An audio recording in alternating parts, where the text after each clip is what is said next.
పత్రికా మీడియా సోదరులకు పేరు పేరున హృదయపూర్వక నమస్కారాలు తెలియజేస్తా ఉన్నా.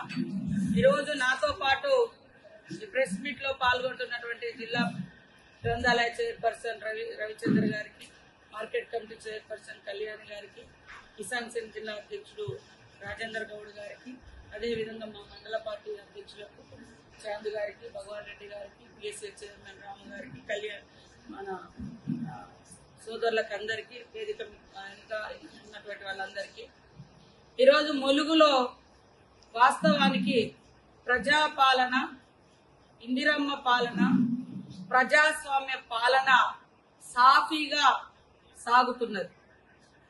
ఎక్కడ ఎలాంటి ఇబ్బందులు గాని నిర్బంధాలు గాని లేవన్న విషయం మా ములుగు మీడియా సోదరులకు అందరికీ కూడా స్పష్టంగా తెలుసు, ములుగు ప్రజలకు తెలుసు. జరుగుతున్నటువంటి అభివృద్ధిని, రాష్ట్రంలో సీతక్క కంటూ ఇంతో కొంత ఉన్నటువంటి అభిమానాన్ని దెబ్బతీసి నా ప్రతిష్టను, మా ములుగు నియోజకవర్గ అభివృద్ధిని ఆటంకపరచాలన్నటువంటి కుట్రతోటి ఈ యొక్క నియోజకవర్గం మీద కేటీఆర్ మరియు వారి యొక్క మిడతల దండు ఈరోజు పక్క నియోజకవర్గాలలో ఓడిపోయిన వాళ్ళు అక్కడ ఎవరు పట్టించుకోవట్లేదు కాబట్టి ఇక్కడ వచ్చి డ్రామా చేస్తా ఉన్నారు. దానిలో భాగంగానే నిన్న బీఆర్ఎస్ నాయకులు వచ్చి ఈడ ఏదో పోలీసు వాళ్ళని వాళ్ళు అడ్డుకున్నట్టుగా, వాళ్ళు ఏదో ఇబ్బంది పడ్డట్టుగా కేటీఆర్ గారు స్టేట్మెంట్స్ ఇస్తా ఉన్నారు. అయ్యా కేటీఆర్, నువ్వు నిజంగా మనిషివైతే, నీ కళ్ళు స్ట్రేట్ గా చూడగలిగితే, నీ మైండ్ కరెక్ట్ గా ఆలోచించగలిగితే, నువ్వు కరెక్ట్ గా నీకు ఇన్ఫర్మేషన్ అబద్దాల పునాదుల మీద నువ్వు పుట్టి ఉండకుంటే, నీ పార్టీ అబద్దాలతోటి పనిచేయకుండా ఉంటుంటే, నేను చెప్తా ఉన్నా పోలీసు రాజ్యం ములుగులో ఏం జరిగింది? మరి జూలై 6వ తారీఖు వరకు 2023 డిసెంబర్ నుంచి జూలై 6వ తారీఖు 2025 వరకు వాళ్ళ కష్టాలను తీరుస్తా ఉన్నాం. ఆ రోజు కూడా ఉద్యమ కాలంలో మీరు కిరోసిన్ పోసుకున్నట్టుగా డ్రామా చేస్తే అగ్గిపేట దొరకలేదని మీరు సేఫ్ సైడ్ లో పెట్టుకొని ఆ యొక్క దృశ్యాన్ని చూసి అరే ఏమో అవుతుందని 1200 మంది పిల్లల్ని కొట్టన పెట్టుకున్నారు. ఆ రోజు మీరు మాత్రం వాళ్ళ చావుల మీద 10 ఏళ్ళు రాజకీయ అధికారం వేయలేదు. మీరు ప్రతిపక్షంలో ఉన్నప్పుడు 1200 మంది చచ్చిపోయినని చెప్పారు. మరి అధికారానికి వచ్చినాక ఏం చేసారు? 400 మంది కుదించారు. వాళ్ళు ఎప్పుడు కూడా బీఆర్ఎస్ వాళ్ళు అధికారంలో ఉన్నప్పుడు అణిచివేతన ఆయుధంగా ఎంచుకొని పనిచేసారు, ప్రజా గొంతులను తొక్కేసారు, అదేవిధంగా ప్రశ్నించే వాళ్ళను జైళ్లలో పెట్టారు. ఈ రోజు అవాకులు చెవాకులు అసత్యాలు ప్రచారం చేసుకుంటూ యథేచ్ఛగా ఒక ముఖ్యమంత్రిని పట్టుకొని నువ్వెందు నీ లెక్కేంది, వాడు వీడు అని మాట్లాడి నీ సంస్కారం అది? నువ్వు చదువుకున్నోనివి, నువ్వు సంస్కారమా? నీకు ఒళ్ళంతా పొగరు, దురంకారం.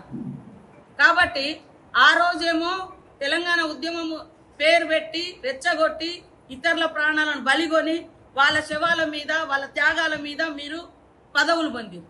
ఈ రోజేమో మీరు పోరాటాలు చేయకుండా, మీరు సమస్యల మీద బయటికి రాకుండా మీరు మాత్రం అంటగాగుతూ మేము చేస్తున్నటువంటి అభివృద్ధిని అడ్డుకోవడం కోసం 5000 ఇల్లులు ఇచ్చినాం. నువ్వు ఇచ్చుంటే సంవత్సరానికి 1000 ఇల్లులు ఇచ్చుంటే ఈ ములుగు నియోజకవర్గంలో 10,000 ఇల్లులు వచ్చేది. కనీసం 1000 ఇల్లులు కూడా నువ్వు కట్టియలేకపోయినావు 10 ఏళ్లలో. ఈ రోజు మేము ఇస్తుంటే ఆ పేర్లు పెట్టించి వాళ్ళని ప్రేరేపించి ఆత్మహత్యలకు కారణమయ్యి రాజకీయ ప్రయోజనం పొందుతా ఉన్నారు తప్ప, అదే నాగయ్య చచ్చిపోతే కనీసం వాళ్ళ ఇన్ఛార్జీలు వాళ్ళ ఇళ్లలో పోయి పరామర్శించి వచ్చారు. ఈడ రోడ్ల మీద డ్రామానే చేసారు. వాళ్ళ సొంత కార్యకర్త నాగయ్య. అసలు సొంత కార్యకర్త ఇల్లు ఇవ్వకుంటే మాయంలో చచ్చిపోవడం ఏంది?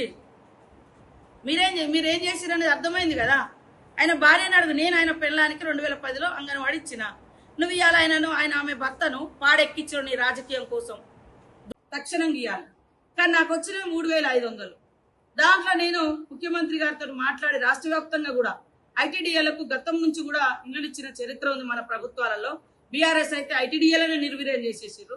కాబట్టి మళ్ళీ ఇయ్యాలంటే దాదాపుగా 22,000 ఇల్లులు అదనంగా ఐటీడీఏలకు ఇల్లులు ఇచ్చి ఇవాళ ఇల్లులు కట్టేయడంతో నాకు ములుకు 5,000 ఇల్లులు వచ్చినాయి. మొన్న పొంగులేటి గారు వచ్చినప్పుడు నేను అదేవిధంగా బలరాం నాయక్ గారు అన్న ఇంకా ఇల్లులు కావాలంటే ఇంకొక 1000 కూడా ఇస్తాను. పెడుతున్నాం దఫల వారు ఇంకా ఉన్న ఇల్లులు వాటి అన్నిని పెడుతున్నాం. దయచేసి మాయ మాటలు పట్టుకొని ఆత్మహత్యల వైపు లేదా చిల్లరగా తిట్టుడు వైపు చేస్తే ఏం సాధించలేదు. మన ప్రాణాలకు మనమే పోతాం తప్ప రాజకీయ ప్రయోజనం పొందడం అనుకున్నాడు వాళ్ళు పొందుతారు, కానీ మీకు నష్టం జరుగుతుంది. ఈ నియోజకవర్గంలో ప్రజలందరికీ కూడా నేను ఒక మీ ఇంటి ఆడబిడ్డలాగా చేస్తా ఉన్నా కాబట్టి దయచేసి బీఆర్ఎస్ మాయలో పడకండి. అదేవిధంగా ఇక్కడ ఉన్నటువంటి అధికారులను కూడా ఏం తప్పు చేయకున్నా ఎవరి మీద కేసులు పెట్టకున్నా ఇప్పుడు పోలీస్ రాజ్యం అని పోలీస్ అధికారులను కావాలని అంత ఎస్సీ ఎస్టీ బీసీలో 90% దాదాపుగా 9 మండలాల్లో ఎస్ఐలు సిఐలు ఒకరిద్దరు తప్ప మిగతా అంతా అట్టడుగు వర్గాలు ఎక్కువ బీసీలే ఉంటారు. అలాంటి వాళ్ళని ఇలా టార్గెట్ చేసి నువ్వు వాళ్ళ ఆత్మస్థైర్యాన్ని వాళ్ళ మీద బెదిరించుడు, వాళ్ళ డ్యూటీ వాళ్ళు చేసుకుంటారు. ములుగులో పత్రికా సోదరులకు అందరికి తెలియదు, చాలా స్మూత్ గా మన ములుగులో జరుగుతుంది, కానీ వాళ్ళు సహించలేకపోతున్నారు. దయచేసి నేను ఒకటే డిమాండ్ చేస్తున్నా, కేటీఆర్ నీకు నేను ఇంతకుముందు అన్నట్టుగా నువ్వు నిజంగా వాస్తవాల మీద బతకటోనివి అయితే నువ్వు మనిషివైతే మేము ఎవరిని కేసులు పెట్టి జైళ్ళలో రాజకీయ కక్షలలో ఎంతమంది బలైనరో చెప్పు, మేమన్న లిస్ట్ అంతా దిస్తాం. మీరు వచ్చినప్పుడల్లా మా వాళ్ళు ఎంతమందిని ఇబ్బంది పెట్టిరో మేము చేస్తాం. అదే కాకుండా నిరసన అప్పుడు మా ప్రోగ్రాం ఉంది, మీరు తెల్లారి చేసుకోమని కూడా పాపం డిఎస్పీ గారు 2 పార్టీలను మాది కూడా ఇందిరమ్మ లబ్ధిదారులతోటి మా ఇల్లు వాళ్ళ ఇల్లు క్యాన్సిల్ చేయాలని వీళ్ళు పదే కంప్లైంట్ చేస్తున్నారు. దాంతో వాళ్ళు కూడా రెడీ అయింది. మేమందరం అర్హులమే పేదోళ్ళమే. అప్పుడు పోలీస్ అధికారులు 2 పార్టీలను మా వాళ్ళని కూడా పిలిచి జరిగిందో పూర్తి విచారణ కాకుండానే హాస్పిటల్ల కత్తిరి డ్రామా చేసి పోతిరి. ఈ రోజు వరకు మీ ఇన్ఛార్జ్ గాని నిన్న వచ్చినటువంటి వాళ్ళు గాని మరి ఆ కుటుంబాన్ని ఎందుకు పరామర్శించలేకపోయారు, వాస్తవాలు ఎందుకు తెలుసుకోకపోయారు? కేవలం మీకు రాజకీయ డ్రామా కావాలి. నేను ఒకటే అడుగుతున్నా, ఇల్లు రాకుంటే చచ్చిపోవాలి లేదా తిట్టాలి లేదా మన్ను పోయాలనుకుంటే మీరు 10 ఏళ్లలో ఏ ఊర్లో ఎన్ని ఇల్లు ఇచ్చినో రండి, డిమాండ్ చేస్తాను, సవాల్ విసురుతున్నాం, నిరూపించండి. మీరు ఎలక్షన్ల ముందు ఇల్లు ఇస్తామని రాసి కూడా మీ కార్యకర్తలకు 3 అంతస్తులు ఇల్లు కూడా మీరు రాసుకుంటాం. ఆ రోజు ఏం చెప్పారు ఎన్నికల ముందు? మేము ఇల్లులు కట్టుకోకుండా మీకు కట్టకుండా మేము కట్టుకోమన్నారు. ఈ రోజు వీడియోలు తెస్తాం ఎక్కడెక్కడ ఏమేమి అవుతుందో. కాబట్టి కేటీఆర్ ఇవాళ ములుగులో ఉన్న పోలీస్ అధికారులందరూ కూడా 90% ఎస్సీ ఎస్టీ బీసీ అధికారులే ఉన్నారు. అలాంటి వాళ్ళ యొక్క పరిపాలనను నువ్వు కించపరిచి లేదా నువ్వు పోలీసు జులుమని పోలీసు రాజ్యం అని, అయ్యా నీ హయాంలో ప్రతి మంత్రి వస్తున్నారంటే పుట్టిగానే ఏం నిరసన కార్యక్రమాలు పిలుపునియకుండా హౌస్ అరెస్టులు చేయడం, అనేక రకాల కేసులు పెట్టడం, మల్లంపల్లిలో అయితే పాప ఎంతమంది తిండి కూడా పెట్టకుండా స్టేషన్లలో ఆ రోజు మీ ఆదేశాలనుసారం ఇబ్బంది పెట్టిరు. నిన్న ఎవరైనా అరెస్ట్ అయి ఉంటే వాళ్ళను కూడా మంచిగా చూసుకోండి అనే చెప్పినాం, కానీ మేము హింస పెట్టాలని చెప్పలే. ఈ రోజు రకరకాల దుష్ప్రచారాలు చేస్తున్నావు.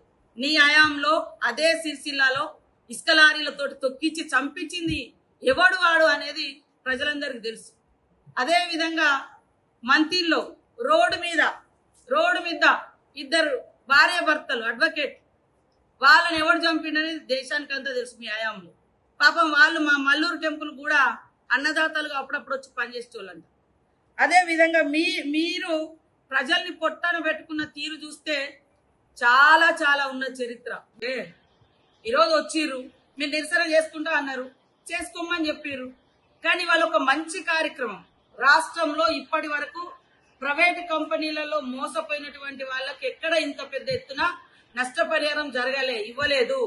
తుమ్మల నాగేశ్వరరావు గారి ఆధ్వర్యంలో సీఎం గారి ఆదేశాలనుసారం కలెక్టర్ చేసినటువంటి మంచి పనితోటి దాదాపుగా 950 మందికి 4 కోట్ల రూపాయలు మల్టీనేషనల్ కంపెనీల నుంచి ప్రైవేట్ కంపెనీల నుంచి ఏదైతే 3 మండలాలలో వాజేడు వెంకటాపురం మండలాలు నష్టపోయిన వాళ్ళకి నష్టపరిహారం ఇవ్వడానికి పోతుంటే మీరు వచ్చి అడ్డుకునే ప్రయత్నం ఏం సాధించిర్రు? నేను ఒకటే అడుగుతున్నా, ఈ రోజు ఇందిరమ్మ ఇల్లు రాకుంటే చచ్చిపోతారు అంటే మీ 10 ఏళ్లల్లా మీరు డబుల్ బెడ్రూమ్లు ఎంతమందికి ఇచ్చిర్రు? మరి మేమెంతమందిని ఏమన్నా ప్రోత్సహించి చచ్చిపోండి అని మేమైనా ప్రేరేపించినామా? అట్లా ప్రేరేపించుంటే మరి ఎంతమంది చచ్చిపోవాలి? ఇల్లు రాకుంటే చచ్చిపోతారంటే ఈ రోజు ఆ డ్రామా కూడా ఎవరు? మీరు విలేకరులు అందరు కూడా ఒకసారి ఆలోచించండి. బుట్టాయిగూడెంలో మరి నాగయ్య అనేటువంటి కుటుంబం, ఆయన భార్యకు 2010లో నేను అంగన్వాడీ టీచర్ ఉద్యోగం ఇచ్చింది. ఈ రోజు గ్రామ సభ జరుగుతుంటేనే మందు డబ్బా పట్టుకొని వచ్చి చచ్చిపోవడం అంటే మందు తాగడం అంటే ఆడ ఎవరు ఆటంకపరచలే. నీ ఇల్లు పేరు వచ్చిందా రాలేదా చూడలేదు, నువ్వు వచ్చి మందు డబ్బే పట్టుకొని వచ్చిరంటే ఇది ప్రేరేపితమైనటువంటి ఆత్మహత్య కాదా? అదే విధంగా మన చల్వాయిలో ఇంతగానం గొర్లిపోయారు, ఇక్కడ రోడ్ల మీద వచ్చి డ్రామాలు చేసిపోయారు. మరి సరే వాళ్ళు మా కార్యకర్తలు నిందించారు కొంతమంది, కానీ చనిపోయిన వ్యక్తి కూడా అక్కడ కాంగ్రెస్ కార్యకర్తలు అనేది కూడా రాయాలి. మేమే అక్కడ పోలీస్ అధికారులకు అసలు ఎవరు దోషులో వాస్తవాలను బయటికి తీయండి అని మేమే డిమాండ్ చేస్తున్నాం. ఇప్పుడు ఆయనకి ఇల్లు లేదని వాళ్ళు అన్నారు. ఈ మాత్రం అయితే ఇల్లు సిమెంట్ ఇటుక ఉన్నది, రేకుల షెడ్ ఉంది, అమ్మమ్మ ఉంది, ఆయన ఉన్నాడు. ఆయన 2 నెలల నుంచి ఇక్కడ వచ్చిండు. ఆ ఊర్లో రకరకాల వీడియోలు పెడుతున్నారని చాలా మంది వాళ్ళు వీళ్ళు అనుకున్నారు. ఏదన్నా అయితే పోలీసులకు చెప్తారు. పోలీసు వాళ్ళు కూడా ఆయన అరెస్ట్ చేసిరా? చేయలేదు. ఆయన మీద ఎఫ్ఐఆర్ చేసిరా? చేయలేదు. ఎప్పుడైనా ఏ పల్లెకైనా వీళ్ళు 10 ఏళ్లలో ప్రజల అభివృద్ధి కోసం వచ్చిరా? కేవలం ఓట్ల కోసం ఏటూ నాగరం అడవుల దాకా కూడా వచ్చింది. అయ్యొచ్చిండు, కొడుకొచ్చిండు, అల్లుడొచ్చిండు, బిడ్డొచ్చింది, పైనుంచి ఎమ్మెల్సీలు, ఎంపీలు, పక్క నియోజకవర్గం వాళ్ళు, దయాకర్ రావు గారు. అరే నేనేమన్నా దుర్మార్గులమా? మేము ఇంత ప్రజాసేవ చేసినటువంటి వ్యక్తులుగా మా ప్రజలు గుర్తించి ఒక పేదింటి ఆదివాసీ అడవి బిడ్డని ఎన్నిక చేసి వాళ్ళ రాష్ట్రంలో ఒక పంచాయతీరాజ్ శాఖకు 70 ఏళ్ల చరిత్రలో, స్వతంత్ర భారత చరిత్రలో కోయ జాతికి, సమ్మక్క సారలమ్మ జాతికి అచ్చమైన ఆదివాసీ బిడ్డలుగా ఉన్న మాకు ఒక అవకాశం వస్తే ఎందుకయ్యా కేటీఆర్ నీకు ఇంత కళ్ళలో నిప్పులు పోసుకుంటున్నావు? ఆడోళ్ళ నాయకత్వాన్ని నువ్వు ఒప్పుకోవైతే నీ సొంత చెల్లె బాధపడుకుంటూ మొన్న ఇంటర్వ్యూలు ఇస్తుంది, చూసుకో. ఆమెనే అంత అంటే నీ యొక్క కుళ్ళు ఈ మొలుగు మీద ఎందుకు? ఓకే, నా మీద పోటీ చేసిన వాళ్ళు ఒక ప్రజా ఉద్యమకారులు, లేదా తెలంగాణ కోసం త్యాగాలు చేసినటువంటి కుటుంబము, లేకుంటే ప్రజల కోసము మరి ఆమె పనిచేసింది అనుకుంటే మీరు ఆ కష్టపడ్డా బాగుండేది. నేనే సర్పంచ్ చేసిన, జెడ్పీటీసీ కోసం ఇంకొక పార్టీకి వచ్చారు. పాపము జగదీష్ గారు ఎంత మానసిక వేదనతోటి 2 సార్లు హార్ట్ ప్రాబ్లం వచ్చి చనిపోయిండో ములుగు నియోజకవర్గ ప్రజలందరికీ తెలుసు. ఆయన చనిపోతే ఆయన పదవులు ఎవరు గుంజుకున్నారో కూడా ములుగు ప్రజలకు తెలుసు. కానీ ఇంత నీచంగా ఈ కేటీఆర్ నా మీద ఎందుకు ఇంత నీ కక్ష నేను అడుగుతున్నా. చెప్పు, సవాల్ ఇవ్వు. ఏం తప్పు చేసింది సీతక్క? నువ్వు బహిరంగంగా చర్చ పెట్టు, లేకుంటే అసెంబ్లీలో చర్చ పెట్టు. ఎందుకయ్యా బయట నుంచి మిడతల దండులు పంపిస్తావు? ఈరోజు మా ములుగులో అన్ని కంట్రోల్ నడుస్తుంది. ఎస్, దందాలు ఉండొద్దు, దాదాగిరి ఉండొద్దు, అక్రమ ఇసుక దందా ఉండొద్దు. మీ ఎర్రమట్టి క్వారీలల్లా మీరే, మీ కరీంనగర్ నుంచి మీ బంధువులు, మీ చుట్టాలు, మీ కుటుంబాలు ఎవరెవరు ఉన్నారో మొత్తం లిస్టు తీస్తాం. ఇసుక దందా కూడా గతంలో 30-40 ఇసుక క్వారీలు నడిచేటి ములుగు నియోజకవర్గంలో, అది కూడా గిరిజన సొసైటీలు. ఇవాళ ఎవరు దందా చేస్తున్నారు? నీ నాయకులు ఇక్కడ మొన్నటిదాకా అన్నలు బెదిరిస్తారని చెప్పి పిస్తోలు పెట్టుకొని రియల్ ఎస్టేట్లు చేసి దందాలు చేస్తున్నారు. ఇక్కడ ములుగులో ధరణి పేరుతో భూములు ఎక్కించుకున్న వాళ్ళు ఉన్నారు. దళిత బంధు పేరుతోటి డబ్బులు తీసుకొని ఇవ్వకుండా ఇప్పుడు మళ్ళా ధర్నాల కోసం డ్రామాలు చేస్తున్నారు. అంటే డబ్బులు ఇచ్చినోడు అడుగుతున్నాడు కాబట్టి మేము ధర్నా చేస్తున్నాం. అరే వాళ్ళకి ఇచ్చిన లిస్ట్ ఎందుకైతే జెన్యున్ గా మళ్ళీ మేము ఇచ్చే కార్యక్రమం ఉన్నప్పుడు జెన్యున్ గా ఎంక్వైరీ చేసి ఎవరు దళిత బిడ్డలు ఎవరు ఉన్నారు, వాళ్ళ స్టేటస్ ఏందని చేసే ఇస్తాం కదా. ఇట్లాంటి అన్ని డ్రామాలు ఈ రకంగా చేసి ములుగు ఒక చరిత్ర ఉంది.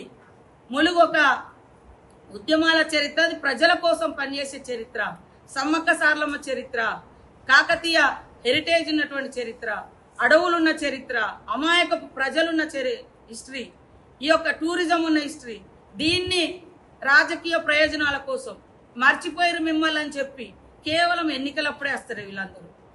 పోయిన ఎన్నికల ముందు వచ్చి డ్రామాలు చేశారు. మరి మళ్ళీ ఈ 2 ఏళ్ల నుంచి ఎందుకు రాలేదు మీరు? ఇప్పుడు మళ్ళీ స్థానిక సంస్థలు వస్తాయేమో అని మళ్ళా పాపం నిన్నటి దాకా పదవులలో ఉన్నోళ్ళని జెడ్పీటీసీలు, చైర్మన్లు, వైస్ చైర్మన్లు, మాజీ ఎంపీపీలు కూడా ఇక్కడ వాళ్ళు ఇన్ని రోజులు హన్మకొండ అటు ఇటు ఉండి ఏ ఊర్లలో పోలేదు, ఇప్పుడు వచ్చి మళ్ళా కనబడుతున్నారు. అంటే ఇది ఓట్ల డ్రామా కాకుంటే మీకు నిజంగా చిత్తశుద్ధి ఉంటే మేము ఏమన్నా తప్పులు చేస్తే వాటి మీద నిర్దిష్టంగా మాట్లాడాలి. ఇది జరుగుతుంది, దీని మీద యాక్షన్ తీసుకోండి అని కలెక్టర్కి ఇవ్వండి, లేదా కోర్టులు వేయండి, ఏమన్నా చేయండి.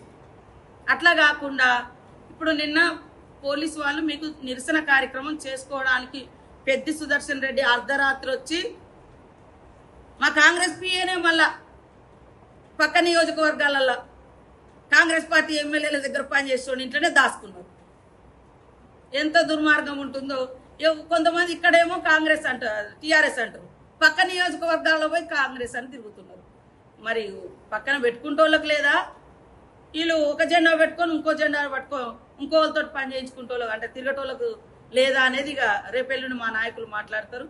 కాబట్టి దయచేసి దుర్మార్గమైనటువంటి రాజకీయాల కోసం ఇల్లులు ఇయ్యాల కాకుండా ఇక్కడ 2 రోజులకు ఇస్తాము, 4 విడతలు 2 విడతలు ఇస్తాం, 3 విడతలు ఇస్తాం, 4 విడతలు ఇస్తాం. నువ్వు 10 విడతలలో ఇయ్యనే లేదు 10 ఏళ్ళు ఉండి, కానీ ఇట్లాంటివి మాత్రం రెచ్చగొడతా ఉన్నారు. కాబట్టి ప్రజలు కూడా అర్థం చేసుకోవాలి. ఇల్లు రాకుంటే చచ్చిపోమని చెప్పి రోడ్ల మీద వచ్చి బొర్లాడి ఇక్కడే డ్రామాలు చేసిరు. కానీ నిన్న అదే రమేష్ ఇంటికి ఎందుకు పోలే? మా మీద నిందపడ్డా నాగయ్య ఆ రోజు కాంగ్రెస్ వాళ్ళు ఇల్లు ఇయ్యలేదు అందుకే నేను ఆత్మహత్య చేసుకుంటానా అని టీఆర్ఎస్ కార్యకర్త మందు తాగినా మేము వాళ్ళ కుటుంబాన్ని పరామర్శించినాము, హాస్పిటల్ పోయినాము, దినానికి కొంత సాయం చేసినాము. రేపు మాకు ఎందుకంటే ఆమె ఇందిరమ్మ ఆమె అంగన్వాడీలో ఉంది కాబట్టి కొద్దిగా మాట్లాడి కూడా కొంచెం టైం తీసుకోమా తప్పకుండా ఇస్తామని ఇల్లు కూడా ఆ రోజు ఒప్పుకున్నాం ఇస్తామని చెప్పినాము. మరి మీరేం చేసిర్రు?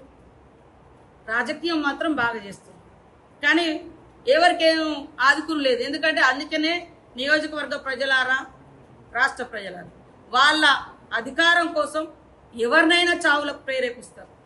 అధికారం వచ్చిన తర్వాత ఎవరిదైనా మరి అణచివేతను దృష్టిలో పెట్టుకొని చేస్తారు.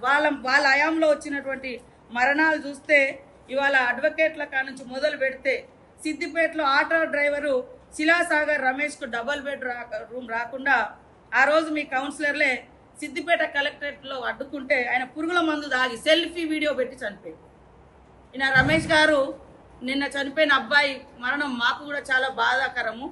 కానీ ఆయన కాంగ్రెస్ అని కూడా రాలే. ఆయన రాసినటువంటి మా ఏదైతే నోట్ ఉందో లెటర్ రాసిందన్నారో కాంగ్రెస్ నాయకులు అనేది కూడా లేదాడ. గ్రామంలో కొంతమంది పెద్దలు కేసులు పెట్టిరేమో అనే భయంతో అని అలా రాసింది.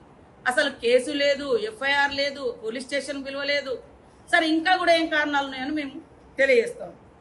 కార్యకర్తల మీద ములుగులో ఇక్కడటువంటి పోలీస్ అధికారులు ఎన్ని కేసులు పెట్టి ఎంత మందిని జైల్లో పెట్టిరో నీకు నిజంగా మనిషి అయితే నువ్వు వివరించాలి, వివరాలతో సహా ప్రకటించాలి.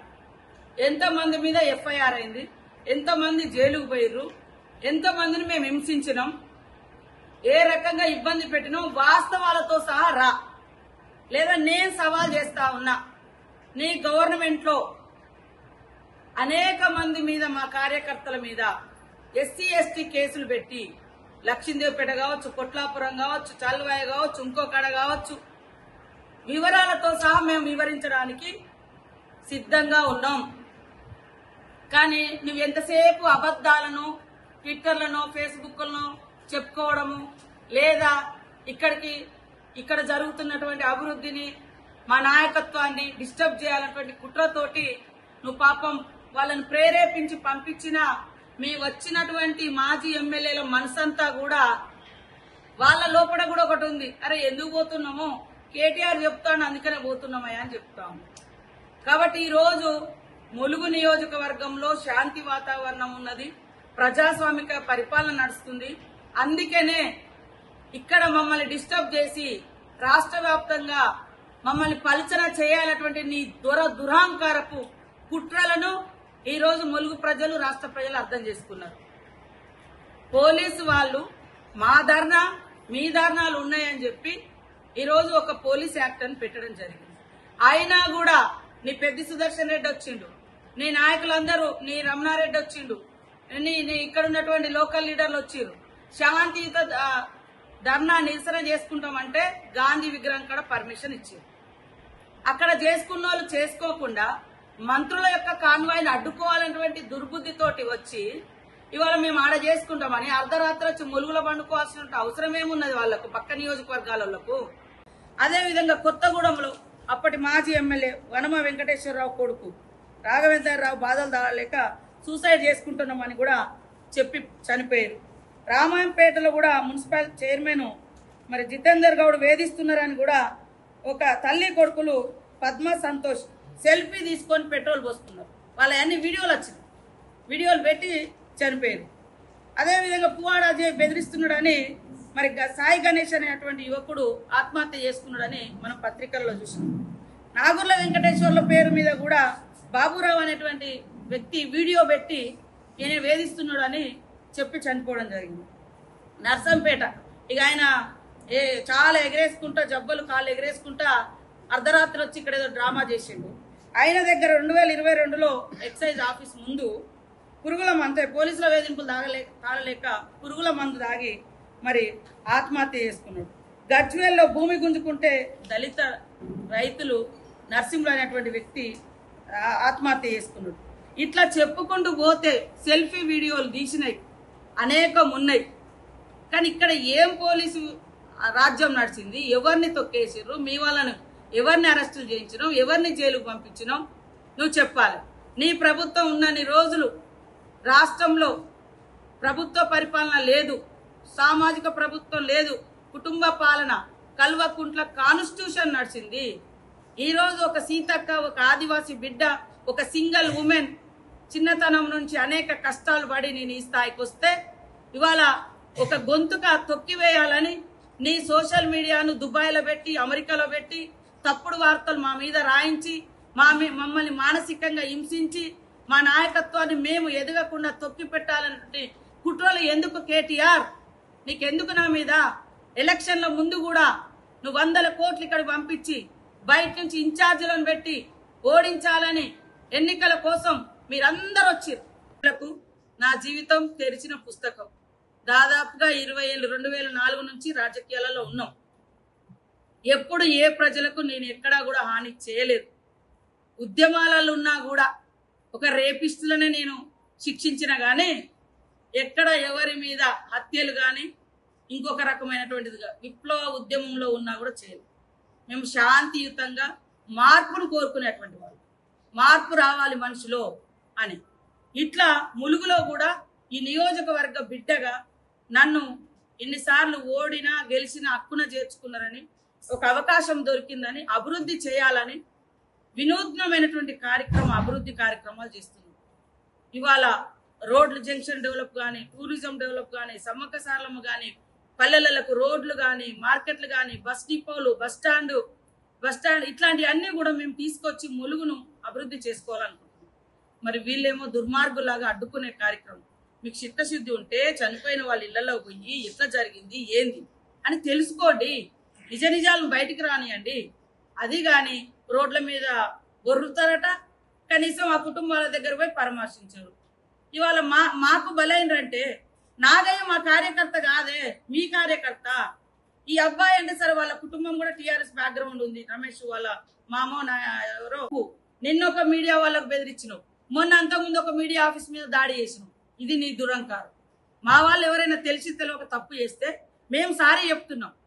అక్కడక్కడ ఎవరైనా ఇళ్ల కోసం ఎవరైనా అగాత్యాలు పాల్పడితే ఎంక్వైరీ చేసి వాళ్ళని పార్టీ నుంచి కూడా బహిష్కరణ చేసిన నేను చేస్తా. మీకెందుకు ఆ దమ్ము లేదు? మరి మొన్న మానీస్ మీద దాడి చేసిన వాళ్ళని ఎందుకు బహిష్కరించలేదు? ఇంకొక ఆఫీస్ మీద కూడా దాడి చేస్తాను నిన్న, మళ్ళీ ఎట్లా మాట్లాడలేదు? ఏబిఏనా ఎవరైనా ఇవాళ మా వాళ్ళు ఎవరైనా చేసినా మేము అంటున్నాం. ఈరోజు మీరేమో దుబాయ్లో అక్కడ ఇక్కడ పెట్టుకొని ఛానల్లో పెట్టుకొని ఏదో అక్క తమ్ముడుకు నాకున్న రేవంత్ రెడ్డి గారికి ఏదో వైరుధ్యం అంట, ఆదాని అంబానీల కోసం అంట.